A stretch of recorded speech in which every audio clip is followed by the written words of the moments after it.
Puis la position qu'on a en Jésus, la seule qu'on va voir aujourd'hui, c'est vraiment spécial. Que nous sommes, grâce au Christ, destinés à la gloire. Vous allez comprendre, c'est grandiose, comme j'ai dit, on n'a jamais mérité rien de ce qu'on a. C'est des cadeaux qui donnent parce que Dieu l'a décidé puis il l'a préparé. Il a tout préparé ce que ça prenait pour qu'on puisse y arriver. J'ai une question. Est-ce important pour vous ce que Dieu pense de vous? Oui.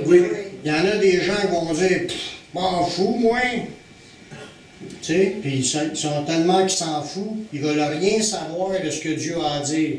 Fait que même s'il y avait une Bible dans les mains, il y avait tous les enseignements, les paroles de Dieu, puis ils garochent la Bible, ils sont prêts à cracher dessus, puis à l'acheter à terre, sauter dessus, mettre le feu dedans, les jeter dans les poubelles. Toutes sortes de réactions qui s'est faites dans le monde, puis il y en a du monde qui s'en fout de ce que Dieu pense. Savez-vous que présentement, Dieu est en train de se faire une opinion de chaque personne vivant sur cette terre? Des fois, on pense moi, je suis tellement petit, je passe inaperçu, Dieu ne sait même pas que je suis là. Puis ils pensent qu'ils sont qu'ils sont en noirceur, que Dieu ne les voit pas, puis que Dieu, en fin de compte, s'il y en a un, Dieu, mais il ne peut pas retenir tout ce qu'on a fait. Mais ils vont rester surpris. Parce que la Bible nous le dit. Tout ce qu'on a fait, c'est écrit dans des livres. C'est une manière figurée. C'est sûr, dans ce temps-là, c'était des livres. Aujourd'hui, c'est des ordinateurs. Mais lui, encore mieux que ça, il a sa mémoire qui est bien vive, puis qu'il retient tout. Nos pensées, nos paroles, nos sentiments, nos émotions, nos contextes. Il connaît tout de nous. 100%, puis pas juste de ceux qui lui appartiennent, de tous les êtres qui ont vécu depuis Adam et Ève jusqu'au dernier qui naîtra. Il connaît tout le monde, puis il n'y en a pas un qui est venu au monde sans que ça soit sa volonté. Dieu a permis que que tout le monde qui a vécu vienne au monde comme qu'ils étaient, puis des fois, Dieu, il les a endurés toute leur vie, mais Dieu, il n'oublie rien de ce que les gens font. Puis Dieu se fait une opinion. Mais pendant qu'il y a des gens qui se foutent de ce que Dieu a dit, il y en a d'autres qui sont intéressés de le savoir. Puis ils lisent la Bible, puis ils veulent savoir ce qu'il y a dedans. Ils veulent connaître les promesses, ils veulent les recevoir, puis ils veulent faire partie, parce qu'ils croient tellement qu'ils veulent en faire partie de ceux qui vont vivre cette histoire-là avec lui après. Je pense que j'en connais le couple de ceux qui sont intéressés. L'être humain, en général, il base son évaluation de lui-même en se comparant aux autres. Sans trop tenir compte de ce que Dieu peut penser. Si je suis comme la moyenne des gens qui m'entourent, je ne suis pas si pire. Si moi, je rentre pas, moi, je suis sûr de rentrer, il y en a des bien plus pires que moi. Quand on s'évalue aux autres, là, on pense toujours qu'il y a pire, fait que ça nous rassure. L'être humain se base sur son environnement. Tout le monde le fait, fallait donc. Si tout le monde le fait, ça te sécurise parce que tu penses que vu que tout le monde le fait, que c'est pas grave, tu n'as pas vu personne tomber à cause qu'ils l'ont fait, donc tu peux le répéter, puis c'est pas grave. On ne pense pas aux conséquences. Dans Jean 5, 44, Jésus parlait aux gens qui l'entouraient. Il dit, comment pouvez-vous, vous qui tirez votre gloire les uns des autres, et qui ne cherchent point la gloire qui vient de Dieu? Dans cette phrase-là, Jésus est en train de réfléchir puis d'exprimer ce qu'il pensait pour que les gens essayent de prendre une conscience. Les gens tirent gloire les uns des autres.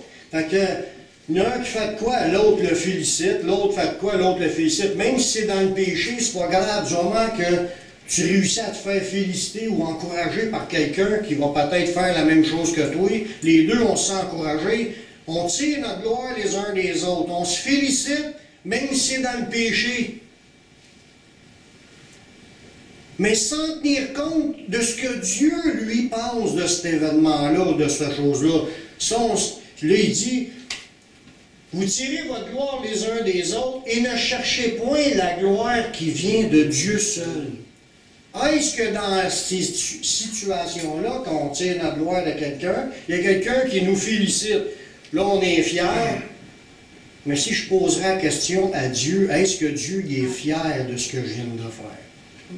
Si le gars raconte à ses chums, j'ai été voir la voisine hier, puis c'est ci, puis c'est ça, puis il a fait ci, puis il a fait ça, puis il se vend de son score. Tu sais? Le monde aujourd'hui font ça. L'autre, il dit, ben moi, il rit de ça, il l'encourage, puis lui, il va peut-être compter les siennes, qui fait qu'il en a fait lui tout. Puis les deux s'encouragent. Pose la question à Dieu pour savoir est-ce que lui en pense. Est-ce que Dieu nous féliciterait d'avoir accompli ces choses-là? Ça, c'est important de réaliser quand tu es chrétien.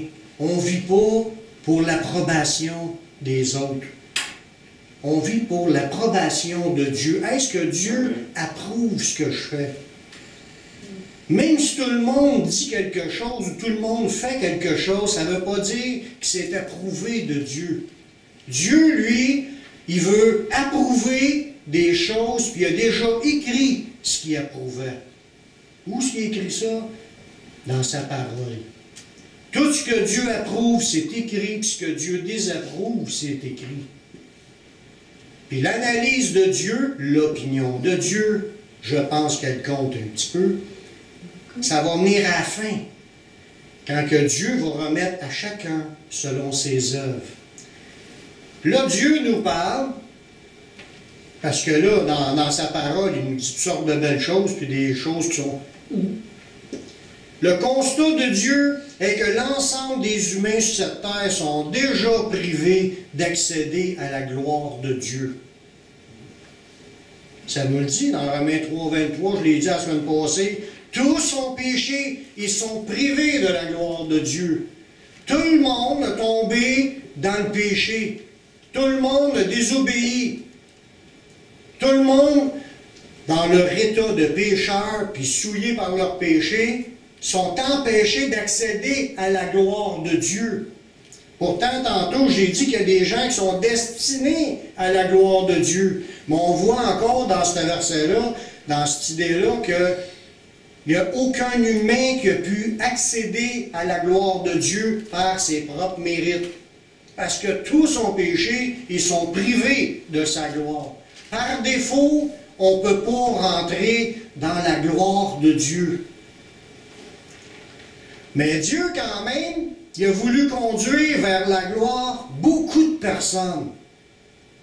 Fait qu'il a fallu qu'il fasse de quoi pour permettre aux humains qui ne méritent rien, qui étaient déjà privés de sa gloire, à cause qu'il l'avait déclaré dans sa parole, il fallait que tu mettes tout en pratique. Les gens ne l'ont pas tout mis en pratique. Qu'est-ce qui est arrivé? Tout le monde manquait le test. Fait qu'il ne pouvait pas recevoir la gloire de Dieu. Fait que tout le monde était dans les classés perdus. Mais Dieu a quand même promis, on voit ça dans Hébreux 2.10, ça on voit que là-dedans des promesses que Dieu veut faire. Il convenait en effet que celui pour qui et par qui sont toutes choses, Dieu, il voulait conduire à la gloire beaucoup de fils. Dieu voulait conduire à la gloire beaucoup de fils. Mais il fallait qu'il élève à la perfection, par la souffrance, le prince de leur salut. Fait que Dieu, il y avait un gros travail à faire. L'ensemble des gens ne méritent rien, puis il fallait que quelqu'un nous permette d'accéder à la gloire. C'est pour ça que je vous dis qu'on est privilégié de comprendre, de connaître, d'avoir reçu ce que Dieu veut nous donner. Parce qu'il y a quoi de grand qui s'en vient. Ça va être extraordinaire. Nous sommes, Dieu, qui dit, il a voulu conduire à la gloire beaucoup de fils. Mais il a fallu qu'il élève à la perfection Jésus, le prince du salut. L'élever à la perfection, c'est qu'il a fallu que Jésus accomplisse la loi. Il a fallu qu'il vive une vie 100% entièrement dans l'obéissance à Dieu sans tomber dans aucun péché. Il a fallu qu'il vive de façon à ce que lui accomplisse la justice de Dieu. Il a fallu qu'il accomplisse la justice de Dieu, c'est-à-dire de vivre une vie dans la sainteté et la pureté sans désobéir aucune fois de toute sa vie. C'est le seul être humain qui a pu l'accomplir parce qu'il n'était pas juste humain, il était aussi divin. Dieu est en lui. C'était Dieu lui-même, fait homme. Il fallait qu'il soit élevé à la perfection. Ça veut dire, quand tu dis t'élèves tes enfants, tu essaies de les éduquer, les enseigner pour les faire qu'ils grandissent, puis il faut qu'ils suivent la parole, qu'ils suivent tes paroles, qu'ils suivent tes enseignements, qu'ils suivent tes principes. On élève nos enfants dans nos principes, mais Dieu a élevé Jésus dans ses principes à lui, puis Jésus ne transgressait aucune des paroles de Dieu. Fait que l'ensemble de l'humanité avait péché, sont privés de la gloire, tandis que Jésus, à cause de sa vie 100% conforme, lui, toute gloire lui revenait. Il est le seul. Quand on parle du mot « gloire », pour essayer de comprendre, il y a différents sens dans le Nouveau Testament. C'est le mot « doxa », qui veut dire glorieux, honneur, éclat. Quand c'est éclatant, c'est glorieux. Quand on a parlé de l'apparence de Jésus, puis si le soleil il a le visage qui rayonne comme le soleil dans sa pleine force, on serait pas capable de le regarder, c'est trop glorieux. C'est dans ce sens-là où quelqu'un qui est placé en dignité comme un roi, puis il a toute sa chaise, une estrade, sa chaise, puis là tu vois plein d'ornements d'or, puis des bijoux, puis un habit tout magnifique, là, avec toutes les couleurs, puis les objets de valeur après lui, la grosse couronne, c'est un roi. Fait que le fait de le voir élevé dans son éclatante apparence, ou dans sa position qu'il ait l'autorité, puis tout ça, mais quand c'est élevé, mais c'est la gloire. Dieu, il y a plusieurs sens, mais Dieu, il veut nous faire comprendre il y a un autre sens aussi que le mot « gloire » veut dire, ça veut dire le résultat en louange. Quand tu amènes quelqu'un, tu veux l'élever dans la gloire, tu vas le louanger, tu vas le féliciter, tu vas lui donner les honneurs, c'est que tu glorifies quelqu'un. Fait que il y a ces trois sens-là, au moins, que le mot « gloire » veut dire. Mais l'éclat, élever quelqu'un, ou la splendeur, la beauté, puis l'élévation par une autorité, par un poste que tu donnes. Là, si on prend ce mot-là, dans ces trois sens, on retrouve des versets dans la Bible qui nous parlent que Dieu veut nous amener dans cet état-là, mais dans les trois. Autant pour notre apparence, autant pour notre position en titre d'autorité, puis l'autre, puis aussi des louanges, puis des félicitations, puis des remerciements, puis des encouragements verbaux pour nous élever. Dieu veut conduire beaucoup de fils à la gloire. Nous sommes présentement, puis il faut s'attendre à ça, un jour, Dieu va recevoir, pour ceux qui vont se rendre, avec un gros sourire, avec des paroles, puis il va nous encourager, puis il va nous élever, puis il va nous établir dans quelque chose que tout le monde va nous regarder comme ça. C'est ça la gloire, c'est ce que Jésus a présentement. C'est ce que les anges glorieux ont. Puis il va mettre les vainqueurs de cette planète, il va les mettre en autorité dans la vie éternelle, au-dessus des anges, dans le nom de Jésus. Ça, il va y avoir quelque chose de spécial qui s'en vient. Amen. Ça va, oui, amen. Il faut s'encourager avec ça, puis il ne faut pas perdre de vue ces choses-là, parce que c'est notre encouragement. Là, c'est facile d'être chrétien, mais si jamais ça devient difficile, on tient ferme. Pourquoi? On le sait où on s'en va. On ne se laissera pas voler. En Jésus, il nous a déjà été donné ce qui nous conduirait dans la gloire. Quand on a accepté Jésus, ce qui était important d'obtenir pour pouvoir y arriver à l'obtenir, sa gloire, mais il nous l'a déjà donné. Ce qu'on avait besoin, c'est déjà donné. On avait besoin de la présence de Dieu dans nos vies par le Saint-Esprit. Ça, on l'avait besoin, puis on avait aussi besoin de la révélation de sa parole, puis on l'a. On a déjà ce qui est le plus important, le Saint-Esprit et sa parole. Puis par cela, ce qu'on a reçu en Jésus, ça va nous aider à marcher, à tenir ferme, puis à garder le cap jusqu'à temps qu'on rentre dans la gloire. Jésus le dit dans Jean 11, 40, dans la prière sacerdotale. Jésus lui dit, notez, non, c'est pas ce verset-là, c'est dans Jean 17, 22, excusez. Je leur ai donné la gloire que tu m'as donnée. Jésus nous a déjà donné la gloire qu'il possédait, afin qu'il soit un comme nous sommes un. Jésus nous a déjà donné ce qui faisait sa gloire à Jésus. Qu'est-ce que Jésus avait que les autres n'avaient pas? Mais c'est la parole, il y avait l'Esprit Saint, la puissance de Dieu était en lui, était sur lui. Puis il y avait aussi la révélation de la parole, il comprenait la parole, puis il savait c'était quoi le chemin, puis il l'enseignait aux autres. Puis Jésus avait déjà donné à ses disciples sa gloire. C'était quoi? Ça a commencé par la réception du Saint-Esprit, puis la connaissance de la parole. Puis ça nous accompagne tous les jours pour nous amener dans la gloire. Jésus nous a dit que la foi en lui nous permettrait de voir la gloire de Dieu dans notre vie. Parce que la gloire de Dieu n'est pas juste à la fin. Déjà, ici présent, nous pouvons vivre la gloire de Dieu.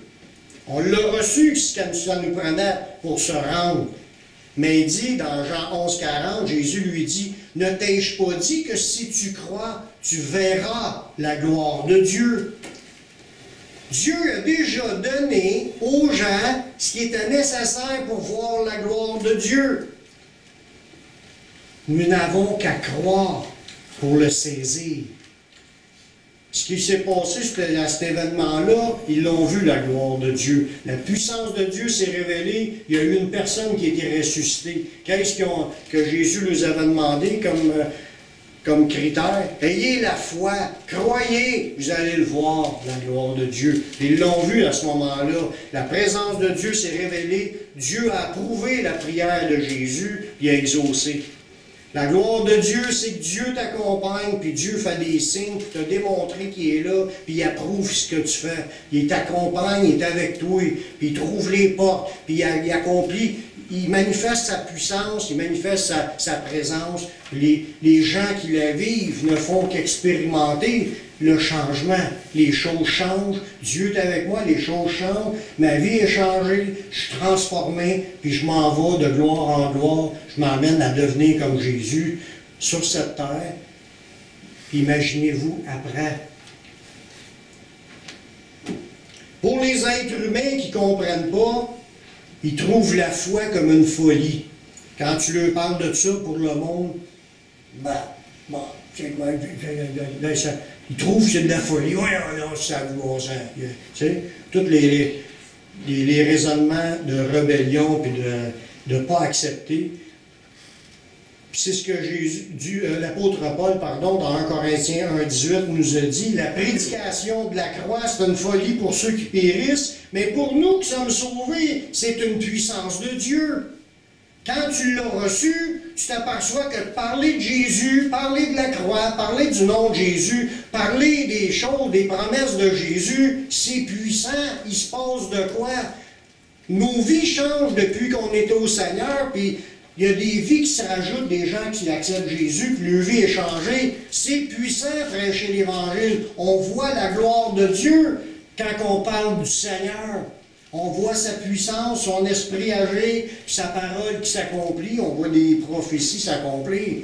C'est la gloire de Dieu. On la voit présentement sur la terre, sa gloire. Puis Dieu continue d'agir, puis il n'a pas fini d'agir. Puis il va nous en donner selon notre foi aussi. C'est pour ça qu'il faut aspirer à en voir plus. On peut voir Dieu dans ses signes, ses prodiges, ses miracles, accompagner ce qu'on dit, ce qu'on fait dans notre témoignage, puis de voir sa puissance à l'œuvre. Dieu s'attend à ce qu'on ait la foi, qu'on s'accroche. Puis c'est pour ça qu'il a dit, ne t'ai-je pas dit que si tu crois, tu verras la gloire de Dieu. Mais les gens dans le monde, ils trouvent que c'est une folie, mais pour nous, on le sait que c'est vrai, parce qu'on l'expérimente. Dans 2 Thessaloniciens 2,14, ça nous dit que Dieu nous appelle par l'Évangile, parce que nous autres, on sait que c'est une puissance de Dieu, mais il nous a appelés par l'Évangile à posséder la gloire du Seigneur Jésus-Christ. Dans 2 Thessaloniciens 2,14, il dit, c'est à quoi qu'il vous a appelé par notre Évangile pour que vous possédiez la gloire de notre Seigneur Jésus-Christ. Jésus, quand il a quitté le ciel, il dit, après ça, il était à sa terre, puis il priait à son Père, « Père, redonne-moi la gloire que j'avais auparavant, avant que le monde fût. » Jésus avait quitté sa gloire, puis il est venu pendant un temps terrestre, puis pendant qu'il avait presque fini son temps terrestre, il a pris son Père, « Redonne-moi la gloire que j'avais auprès de toi, avant que le monde fût. » Fait que quand Jésus est ressuscité, il est allé se rasseoir à la droite de Dieu, puis il a retrouvé sa gloire. C'est là qu'il a pu dire à ses disciples, étant ressuscité, et du tout pouvoir m'a été remis dans le ciel et sur la terre. Puis Jésus a reçu le nom qui est au-dessus de tout nom, afin qu'au nom de Jésus, tout genou fléchisse dans les cieux et sur la terre, puis que toute langue confesse que Jésus-Christ est Seigneur. Fait que sa gloire, c'est quoi? Mais son nom à Jésus, quand il est prononcé dans le ciel, mais c'est Yeshua. Jésus, c'est une mauvaise traduction. Yeshua! Tous les milliards d'anges se mettent à genoux en entendant son nom. C'est-tu pas glorieux? Ça, c'est la gloire d'être positionné dans un état où que tous les anges de Dieu l'adorent. Puis à nous, qui sortons du péché, tout souillés, puis qu'on ne mérite rien, il est en train il nous a appelés à obtenir la gloire du Seigneur Jésus-Christ. Aïe aïe! Ça va être quelque chose, mais qu'on soit rendu là. De se retrouver avec Jésus. Moi, je ne mérite pas ça, moi, là. Puis lui, il a décidé de nous appeler par l'Évangile à ce qu'on possède la gloire du Seigneur Jésus-Christ. Le Seigneur est en train de nous préparer pour la gloire. Ce qu'on vit présentement, il n'y a rien qui est comme ça a échappé. Dieu n'a pas fait exprès, puis il nous dit « Oups, excuse-moi, j'ai manqué ma shot. » Il n'y a pas d'affaire de même qui arrive dans notre vie. Dieu ça va d'avance, avant qu'on vienne au monde, tout ce qu'on était pour vivre. Il n'y a rien qui est hors du contrôle de Dieu dans notre vie. Pas que Dieu nous fait pécher, mais il savait qu'on pécherait. Puis il savait qu'on désobéirait par bout. Puis il savait, il avait tout vu l'histoire d'avance. Mais les choses sont, il dit toutes choses après ça, quand tu es en Jésus, toutes choses concourent à notre bien. Fait que même un malheur qui nous arrive, Dieu s'en sert pour notre bien. Pourquoi que les choses après ça, il s'en sert pour notre bien? Parce qu'il est en train de nous préparer. On est en préparation pour la gloire. Amen. Il y a un travail à faire à chaque jour, ce qu'on vit, ce qu'on traverse, les choses difficiles, les choses faciles. N'importe quoi, il utilise cela, lui, pour nous préparer. Si on veut être beau, il faut qu'on accepte. Ouch! Oh, Seigneur! Il nous dit des affaires. Oh, il veut nous émonder. Il veut nous enlever un bout. Il y a des affaires, il faut qu'il nous enlève de notre vie. Il y a des affaires, il faut qu'il rajoute. Il faut qu'il nous prépare. On vise à devenir comme Jésus là, mais il faut devenir comme Jésus ici.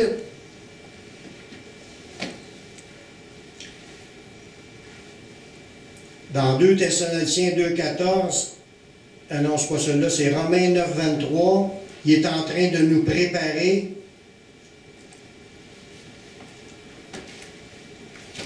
Il a voulu faire connaître la richesse de sa gloire envers des vases de miséricorde qu'il a d'avance préparés pour la gloire.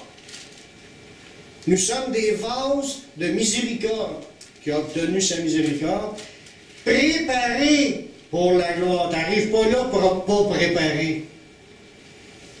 Il faut que Dieu fasse une préparation, des modifications, des transformations, des changements.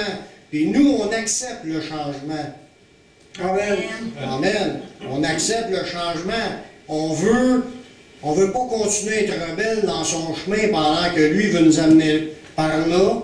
Mais là, nous, on tente à dévier. Non. On obéit. On marche en suivant le Seigneur. Puis la préparation, c'est changement dans nos pensées, changement dans nos paroles, changement dans nos sentiments, changement dans nos actions, nos œuvres. Il y a des choses à faire en nous pour qu'on devienne présentable. Il se sert de tout ce qu'on vit comme épreuve, des souffrances, notre foi, parce que des fois il nous appelle à faire des pas de foi, pour embellir notre gloire. Dans 1 Pierre 1,7. Ça nous dit que l'épreuve de notre foi, c'est plus précieux que l'or périssable. Ah! Comment est-ce qu'il y en a qui aiment ça, porter une belle chaîne en or, puis qui sont fiers quand ils ont une chaîne en or. Ils ont la chaîne dans le cou, puis là, ça vaut peut-être 500$, la bague, 1000$, il y a une coupe de perles. Mais de l'or, pour du monde, ça les sent importants, ils se sentent en valeur. Mais il dit que les épreuves qu'on est en train de vivre présentement, les souffrances, les difficultés, il dit ça, c'est encore plus précieux que l'or.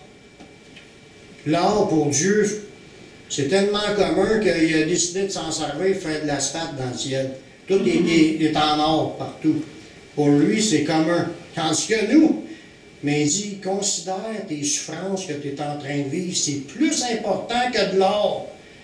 Puis la beauté qui va en sortir au bout de la ligne, quand on va finir notre vie, on va être beau à cause qu'on a passé à travers de nos souffrances, en gardant la foi, en persévérant. Pour Dieu, là, ça a une valeur inestimable. C'est ce que ça nous dit aussi dans 1 Pierre 1,7. L'épreuve de votre foi, c'est plus précieux que de l'or périssable, qui est cependant éprouvé par le feu. L'or est éprouvé par le feu, elle est chauffée pour être purifiée. La même chose que nos vies. Elle est chauffée par nos épreuves pour que le méchant sorte et pour que le bon, on devienne de plus en plus peu. Amen. Il dit, l'épreuve de votre foi, c'est plus précieux que de l'or périssable qui est éprouvé par le feu. Elle est pour résultat. Il y a un résultat de l'épreuve de notre foi. Regardez quel est le résultat qu'on va obtenir. La louange, la gloire et l'honneur lorsque Jésus-Christ apparaîtra. Qui va nous donner de la louange, de la gloire et de l'honneur? Dieu lui-même. C'est quelque chose. Dieu va dire des félicitations, il va donner des louanges. T'as bien fait, puis là, notre vie va être finie. Quand je t'ai vu passer à travers de cela, wow! Puis à cause de cela, je te donne ça. Il va nous récompenser pour chaque affaire de belle qu'on a vécue. Dieu, il nous exhorte dans la Bible à travailler de mieux en mieux à l'œuvre du Seigneur, sachant que votre travail ne sera pas vain dans le Seigneur. Dieu n'oublie rien. Puis un soir, ça ne te tentait pas, puis il y a quelqu'un qui t'appelle, ben, tu y étais, mais Dieu s'en rappelle. Il ne les oublie pas.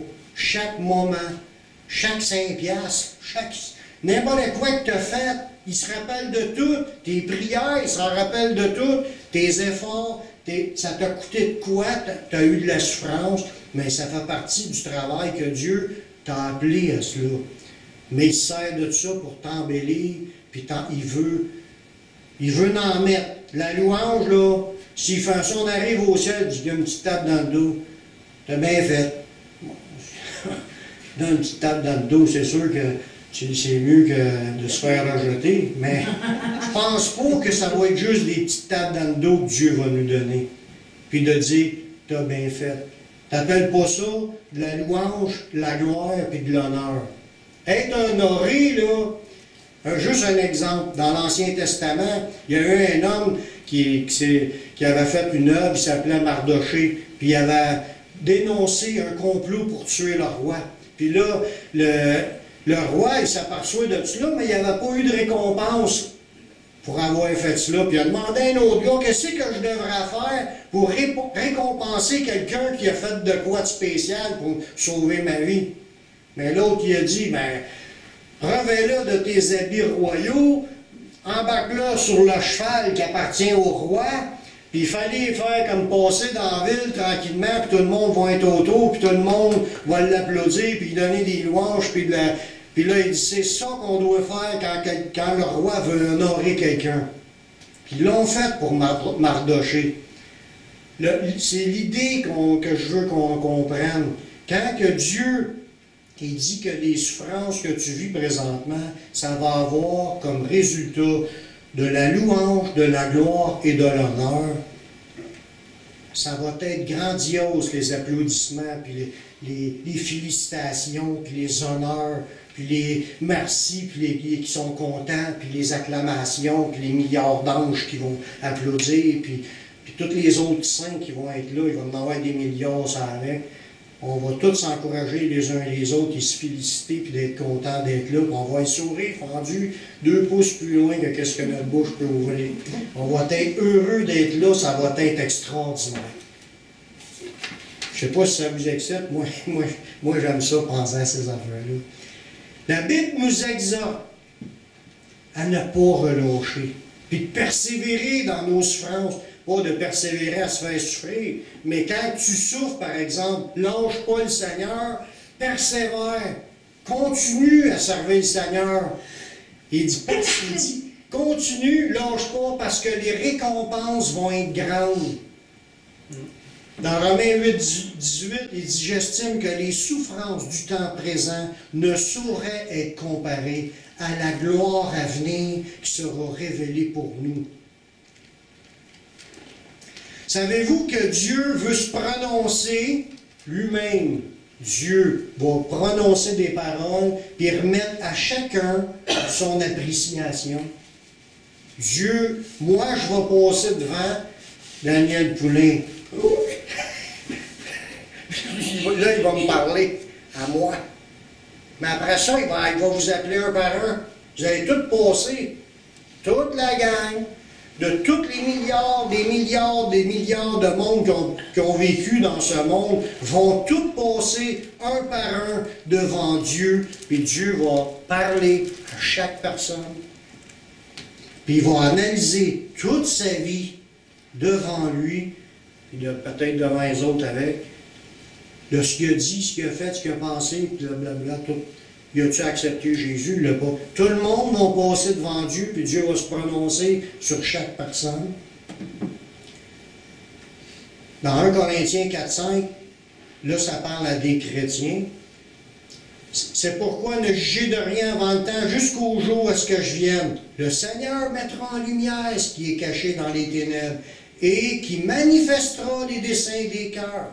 Alors, chacun recevra de Dieu la louange qui lui sera due.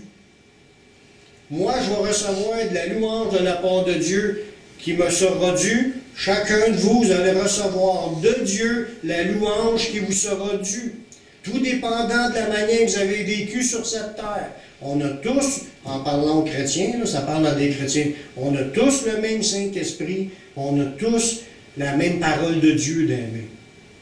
Le reste, après ça, c'est... On a des dons différents, ça, je suis d'accord. On est appelé, puis là, on a le guide d'aimer, tu la gagnes, puis la manière qu'on va réagir à cela, on va vivre en fonction de ce qui est écrit là, puisqu'on est conduit par le Saint-Esprit. Et plus vous allez être fidèle, plus on en recevoir. Les bouts qu'on a manqués, mais il les voit tous aussi. Jésus, lui, est seul, en mourant sur la croix, qui a dit tout est accompli. Nous, c'est sûr qu'on n'a pas tout accompli ce que Dieu s'attendait de nous. Mais si on en parle aujourd'hui, c'est pour qu'on se reprenne en main, puis Seigneur, guide-nous, qu'on en manque le moins possible. Qu'on se mette à obéir et à faire ce qu'il nous demande. Parce que les récompenses sont grandes pour ceux qui ont travaillé, ceux qui ont obéi. Il y en a qui vont rester surpris au bas, vous allez le voir dans les autres versets. La Bible parle, pour les sauver, d'un tribunal, afin que nos œuvres soient passées en revue.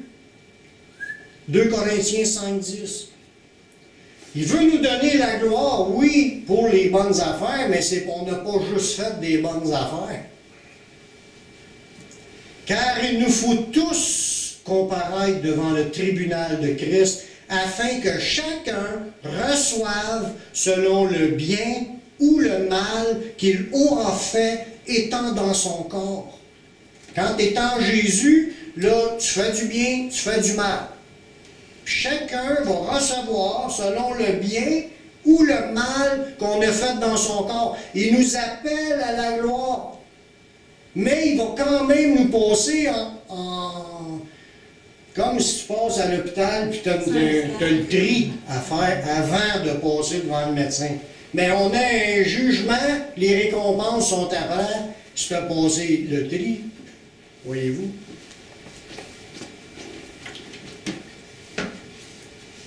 Ce jour d'analyse et d'appréciation de Dieu sera le plus important car nous recevrons la glorification ou le rejet de Dieu. Parce qu'il y en a qui ne passeront pas le test, puis c'est pas moi qui l'ai inventé, il y a des versets pour ça. Je suis obligé de les dire. J'aimerais ça vous dire juste les bons versets. Mais à cause que je veux être tête avec ce qui est écrit dans la parole, je suis obligé de dire aussi les versets qui ne sont pas agréables. Puis il ne faut pas les prendre comme si c'est pour nous rejeter, pas du tout. Dieu, quand il nous parle, c'est pour qu'on se rajuste tout le temps, qu'on mette notre vie en règle. Si on réalise qu'on marche un peu de travers, mais il veut nous redresser, il faut les entendre, ces versets-là. Dans ce jour d'analyse-là, ça va être le plus important. C'est une appréciation qu'on reçoit de Dieu pour nous glorifier ou un rejet, ou des critiques, ou des... Puis ça ne sert pas comique parce que vous allez voir dans Matthieu 25, le verset 21. Quand il y a quelqu'un qui est arrivé là, son maître lui a répondu, il c'est bien bon et fidèle serviteur. Il a parlé de même à un serviteur. C'est bien bon et fidèle serviteur. Tu as été fidèle en peu de choses, je te confierai beaucoup. Rentre dans la joie de ton maître. Il y en a qui vont se faire accueillir. Puis leur vie consacrée au Seigneur, toute la patente, ils servaient le Seigneur, puis ils sont rendus jusqu'à la fin, puis Dieu les accueille, bons et fidèles serviteurs, c'est bien. Il y a de l'encouragement, il y a de la louange, il y a des appréciations, puis rentre dans la joie, ça veut dire qu'il y a de quoi qui va nous faire vivre, que la joie va être complète. Puis dans l'autre serviteur, dans ces versets-là, au verset 26, Matthieu 25, 26, son maître lui répondit, « Serviteur méchant et paresseux, tu savais que je moissonne ou ce que j'ai pas semé, puis que j'amasse ce que j'ai pas vanné. » Lui, il n'a pas voulu servir. Il a enterré son talent. Il n'a pas voulu marcher pour le Seigneur, même s'il était déclaré un serviteur du Seigneur, puis il avait reçu du Seigneur le talent. Le talent qu'il a reçu, ça représente, il a reçu lui aussi le Saint-Esprit et la même parole de Dieu que toutes les autres.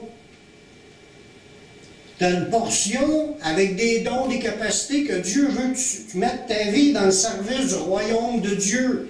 Puis Dieu va nous analyser à la fin si on est dans la marche ou si on est enterré, tout ça. À lui, au verset 28, ça dit, premièrement au verset 26, il dit qu'il est méchant et qu'il est paresseux, puis il fait des remontrances en lui disant « T'aurais dû faire ci, tu aurais dû faire ça, tu n'aurais pas dû faire ça. » En plus, il dit « Enlevez-y son talent. Donnez-le à celui qui en a 10. Puis le serviteur inutile, jetez-le dans les ténèbres du dehors, où il y aura des pleurs, des grincements dedans. » C'est ouch. Ça, là, s'il nous dit ça, Jésus, c'est parce qu'il veut qu'on pense à ces versets-là, puis qu'on se dise, moi, là, je ne veux pas que je fasse partie de ce gang-là. Moi, je veux faire partie de ceux que Dieu va être content. Amen. Ça veut dire qu'il faut que je serve le Seigneur, puis j'arrête d'être soit par méchanceté, soit par paresse, ou par ignorance, puis je vais chercher que j'ai besoin de savoir, puis je fais que j'ai à faire. Dieu s'attend de nous des choses, puis il ne veut pas qu'on enterre nos talents. La Bible, elle nous parle de plusieurs types de couronnes données de la part de Dieu aux vainqueurs. Parce qu'il y a des couronnements. Quand il y a quelqu'un, il y a des Olympiques, puis il y a le gagnant, il y a une médaille d'or. Puis il y en a, c'était des lauriers. Puis là, tu peux en avoir de toute beauté, là, toutes les sortes. Là. Mais Dieu, il a déjà planifié qui était pour couronner des gens, puis l'apôtre Paul nous en parle. Il nous parle de la couronne de justice dans 2 Timothée 4,8. Il dit désormais la couronne de justice m'est réservée. Le Seigneur, le juste juge, me la donnera en ce jour-là, non seulement à moi, mais encore à tous ceux qui auront aimé son avènement. Avez-vous hâte que Jésus revienne? Amen. Bon, mais si vous aimez son avènement, marchez dans la foi de ces choses-là. Il y a un jour, il y a un couronnement pour tous ceux qui ont cru et qui l'attendent.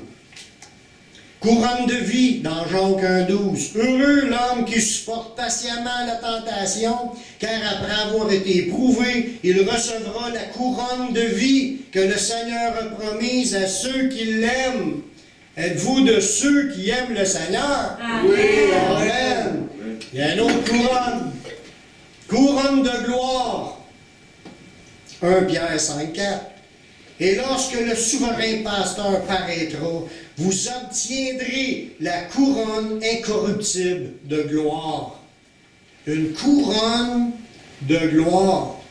Il voulait amener à la gloire beaucoup de fils. Il nous a appelés à la gloire du Seigneur Jésus-Christ.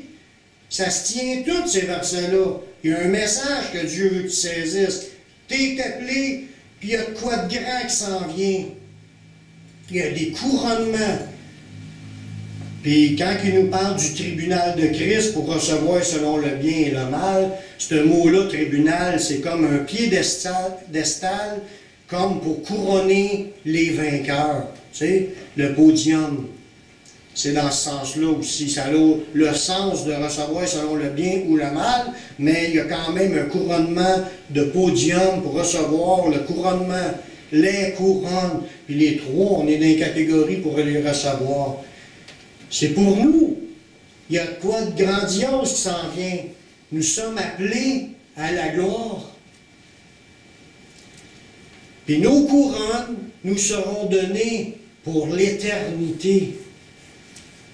Ici, tu reçois un diplôme, là, un certificat de mérite, un diplôme. Tu le mets sur le mur, puis pas longtemps après, il a l'air du jaune. Puis si tu n'as pas en plus échappé de quoi dessus pour t'échapper de la sauce à spaghettes, parce que c'est ça. Il est tout beurré, il est scrap. Tu le prends, tu le jettes dans les poubelles. Il n'y a rien à faire. C'est tout corruptible ce qu'on reçoit comme médaille. Tu as un beau trophée, tu le mets en l'air, il y en a un qui s'accroche dans l'armoire, puis il tombe à terre, paf, la tête du trophée est pétée. Ou je sais pas quoi. Les couronnes, les récompenses terrestres, ils se détruisent. C'est éphémère, ça ne dure pas longtemps. Mais les seuls qu'on va avoir, c'est des couronnes incorruptibles, des couronnes éternelles. 1 Corinthiens 9, 25. Il nous dit, tous ceux qui combattent, ils s'imposent toute espèce d'abstinence, puis ils le font pour obtenir une couronne corruptible. Mais nous, faisons-le pour une couronne incorruptible. Amen. On a l'encouragement de persévérer dans le Seigneur, parce que nos récompenses, tu les perdras jamais.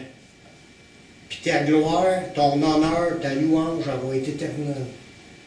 La satisfaction de vivre la joie du Seigneur, entre dans la joie du Seigneur, ça va être, on ne peut pas se l'imaginer. Ce qu'on est capable de ressentir aujourd'hui comme joie produite par le Seigneur, c'est très limité. comparé à ce qu'on va recevoir l'autre bord. Puis là, il y a un dernier avertissement dans un verset. Le Seigneur, il nous exhorte à veiller, puis à garder précieusement votre couronne. Vous êtes déjà appelés. Il faut que tu veilles, puis tu tiens fort ce que Dieu t'a donné pour que personne ne te le prenne. Dans Apocalypse 3.11, ça dit « Je viens bientôt ». S'il dit ça, c'est parce qu'il veut t'encourager pour te dire « Ça ne sera pas long, c'est à la veille, lâche pas, retiens ce que tu as, afin que personne ne prenne ta couronne. Laisse-toi pas, oh, là, je suis tanné, c'est trop. Je suis tanné de souffrir, je suis tanné de tous les efforts, je suis tanné, puis toutes les raisons, puis on laisse tomber toutes les promesses de Dieu, puis on se laisse aller à la dérive. Puis on vit selon le monde, comme tout le reste du monde. Non, on ne peut pas être comme ça. On a déjà reçu l'appel, on est en chemin de ce qu'il y a de plus grandiose de ce qui ne pourra pas se vivre, ni sur la terre, ni dans le ciel. Courons. Prenons ce que Dieu nous a donné, gardons-les bien fort. Là. Puis il n'y a pas personne qui va toucher à ça, il va falloir qu'on me passe sur le corps pour pouvoir me l'enlever. Puis il ne me l'enlèvera pas, il faut être prêt à mourir pour garder ce que Dieu nous a donné. Amen. Retiens ce que tu as afin que personne ne prenne on pourrait dire tes couronnes, parce qu'il va en avoir des couronnes, de la gloire et de l'honneur. Voulez-vous faire partie de ceux qui vont recevoir tout ce que Dieu nous a promis sans qu'on le mérite? Oui, on le veut, on veut tout ce que Dieu a à nous donner, puis en même 10 de plus. Merci Seigneur. Merci Seigneur. Prions. Amen. Seigneur, je te remercie pour tes belles paroles, Seigneur, qui nous encouragent à garder le cap, à persévérer, puis à s'abandonner davantage dans tes bras, dans tes mains, puis à se laisser modeler, transformer. Tu es en train de nous préparer à de quoi de grand, puis on ne mérite absolument rien de tout ça, puis par nous-mêmes, on est incapable, mais on veut garder tout ce que tu nous donnes, Seigneur. Puis on te donne plein accès à nos vies pour que tu viennes nous changer, nous transformer comme bon te semblera. Puis guide-nous aussi dans les œuvres que tu as préparées d'avance pour nous. Seigneur, on te fait confiance pour notre marche, on veut rester accroché, on veut aller jusqu'au bout. Merci de cet appel, puis je te rends grâce dans le nom de Jésus. Amen. Amen.